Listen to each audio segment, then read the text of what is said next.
Bladed Articles. Hello and welcome to Bladed Articles.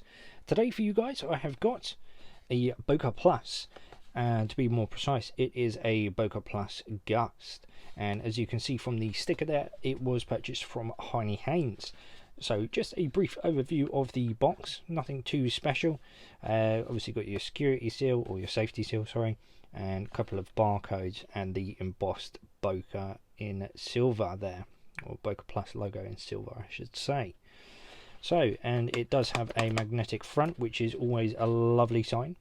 So here we have the Gust itself in the box. So when I purchased this from Heine Haynes, I do vaguely remember this safety seal being broken.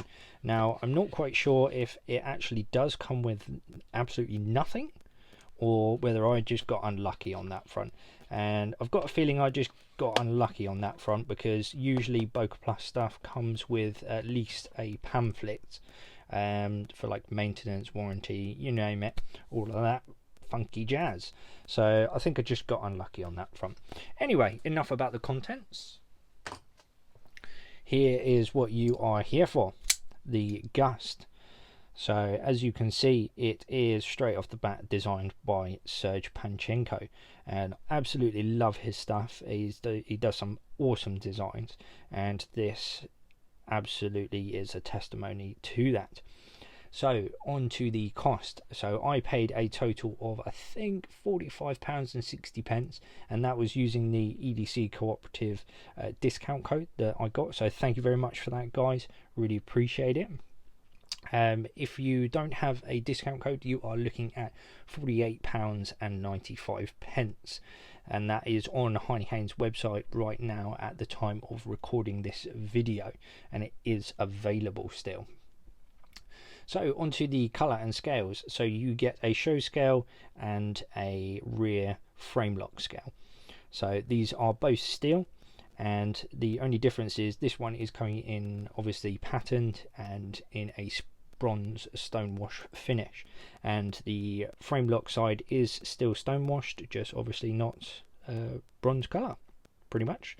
It is textured, so it has got some nice grooves in there. See if we can get them. There we go. So it does give you a fair amount of grip on there, if I'm being quite honest. I didn't think it would, but yeah, it really does give you a nice amount of grip on there if you are just holding it like so, using it. But onto the lanyard hole. So it is a fairly large size, and you can get some decent paracord through there. I have done, and I will do after this video. I've just taken it off just for the purpose of this video. And you get 0 jimping, unfortunately, which is not too bad, because the actual shape of the blade acts as sort of like a thumb ramp on there, which is pretty decent in fact. So you can hold it like so and just sort of get on up in there, and it's not too bad. It still allows you for your fine slicing and dicing. So onto the carry style, and this is tip up and right-handed only, unfortunately. You can't swap it over because number one, there's no extra hole for the lanyard clip, and also you can't swap the scale over because, well, it is a frame lock, so that just wouldn't work, obviously, for obvious reasons. So onto the blade, and this is coming in at D2, as you can see. So this blade, absolutely love it. It's love D2. If you watch the channel quite a bit, I do love a little bit of D2, and it does come with a nice sharpening choil on there. So I haven't had to sharpen it yet, but it is nice to know that is there. And also this has been through endless amounts of cardboard tape packaging, you know, 50 boxes a day minimum. And then you've got the my food, I cut up my food with that. We've got some cable, not too big gauge, it is really minimal, really tiny gauge on there. Some sheathing as well. We've had carpet, we've had, what else have we had? I think we've done a little bit of, was that this week? Quite possibly this week. We've shaved a little bit of wood with it as well. Foam, obviously. Yeah, this has been used and abused, definitely. And the great thing about it is because I can literally chuck it anywhere. It's been across the floor, it has been in my pocket with my keys, it's been in my bag, it's been in my caddy, it's been everywhere, and I can't tell what damage I've done because it is a stonewash finish on there. There's a few little snail trails that definitely weren't there beforehand, as you can see on the pocket clip, and a couple up there as well. However, everything else, I don't know if it was there from factory, and that is what I love about a stonewash finish.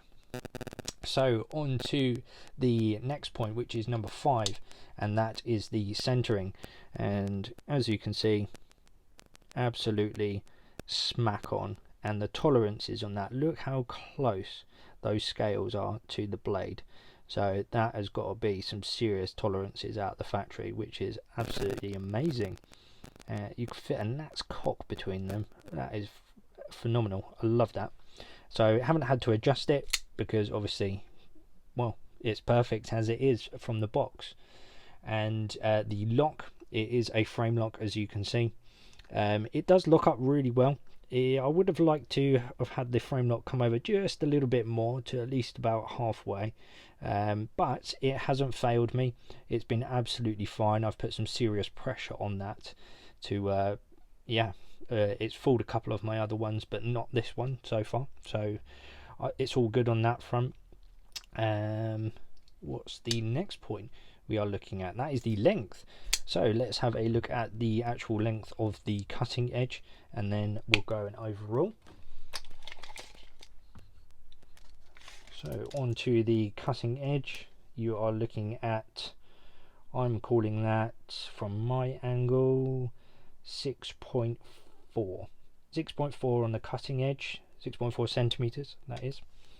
And then from my house on the overall open length, you are looking at 16.6 centimeters. And then on the closed formation, let's try it that way so that we can get a flatter picture. We are looking at 9.5 is that. Let me just move it this way so I can see it just a little bit easier for you guys. For me, not for your purpose, do apologise. So that is 9 point, oh, that is just over 9.5, so like 9.5.5, I'd call that. Anyway, so it is, as you can see in my hand, it is a fairly decent size for my hands. I do have fairly small hands though, so do take that into consideration. But once that is open, you do get a nice 4-fingered grip, and you can use that obviously as a thumb ramp, as I said before. So the ergos on this are quite nice. In fact, there is a tiny little bit of a hot spot around here on that, where that clip just pings out a little bit, but other than that, you know, you get decent grip off the front of that scale, and you get good action with the thumb ramp on there. You know, this is probably coming in to be the best sub 50 pound blade sub 50 pound frame lock blade that I have owned, which is phenomenal. I absolutely am loving this thing. So on to the screw size, which is point number 7. You'll have to apologise, I do have unfortunately a limited tool set at the minute. The other tool set is at work, so these have been my used and abused ones, so they aren't going to fit exactly, but I am 99% confident these are the sizes. So we will go over to the pivot first. So as you can see, that is a bit loosey-goosey, but that is because these have been absolutely used and abused. And this is a T8. There we go. And then onto the rest of them, which includes the pocket clip and the back spacer lugs.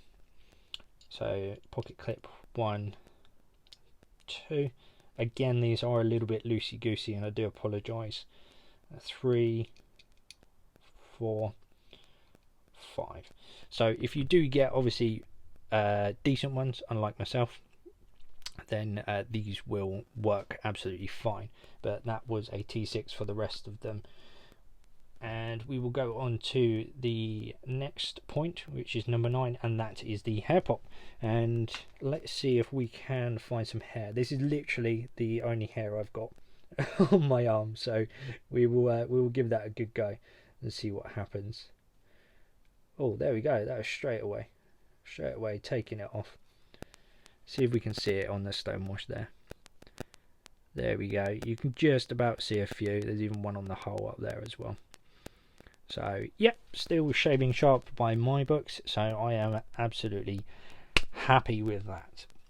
So just a quick size comparison before we go. We have got the Elementum, which is coming in quite close as well, and we've also got the Kaiser Zip Slip as well, and the blade is obviously shorter on that. And then we will remove this one,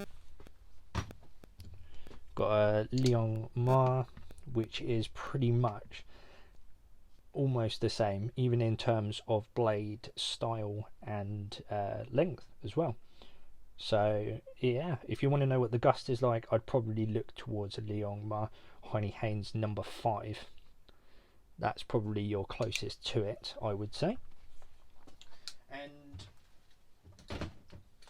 also, just before we go, there is a gore going on over on Instagram, and Cole Pearson has very kindly sent in this Rough Rider for the gore as well. So that has been added into the gore, as well as the Crudo. So if you fancy winning this, a Fat Man Hanks, Lucky Fat Man, and a Crudo, head on over to Instagram, have a look at our Instagram page, and follow the rules, and good luck to you all. So anyway, overall, I am loving this blade. It is probably the best £50 I have spent on the blade in a very long time. And although it is non-UK, I can still use this for work. But for work purposes, I can't recommend one of these enough. If you can carry one of these at work and you're in a use and abuse situation, get one. You know, it's half stylish, it does the job, it's D2, and it just feels like a nice, well-built tank, if I'm honest. And I can't really fault it. I can't fault it. It hasn't done anything that's annoyed me, if I'm honest, apart from the paperwork not being in the box. But anyway, thank you very much for watching, and I will catch you on the next one. See you later.